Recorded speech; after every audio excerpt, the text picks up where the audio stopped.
അതുപോലെ വൈദേശിക ശക്തികളെ ഈ രാജ്യത്ത് നിന്ന് നമ്മൾ പായിപ്പിച്ചുവെങ്കിൽ, നാട് കടത്തിയെങ്കിൽ, അവരുടെ സംസ്കാരങ്ങളെയും നമ്മൾ നാട്ടിൽ നിന്ന് നാട് കടത്തണം.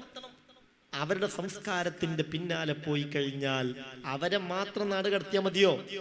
അതുപോരാ. ഇന്നത്തെ ഒരു അവസ്ഥ എന്താന്ന് വെച്ചാൽ, ഒരു വേൾഡ് കപ്പ് വരികയാണെങ്കിൽ അന്ന് അവരുടെ കൊടി ഈ നാട്ടിൽ നിന്ന് ഒഴിവാക്കാനായി നമ്മുടെ പ്രപിതാക്കൾ രക്തം ചിന്തി ജീവൻ കൊടുത്തെങ്കിൽ, ഇന്നിപ്പോ ജീവൻ കൊടുക്കുന്ന ഓരോ കൊടി ഇവിടെ കെട്ടാൻ വേണ്ടിയിട്ടാണ്. അതിന് വേണ്ടിയുള്ള മത്സരാണ്. ആ കൊടിയൊക്കെ ഇവിടെ നിന്നിട്ട് ഒഴിഞ്ഞു പോകാൻ വേണ്ടി എത്ര ത്യാഗങ്ങളാണ് നമ്മൾ സഹിച്ചത്. ഈ രാജ്യത്തിന്റെ കൊടി ഇവിടെ ഒന്ന് ഉയർത്താൻ വേണ്ടി എത്രയാണ് ശ്രമങ്ങൾ ഉണ്ടായത്.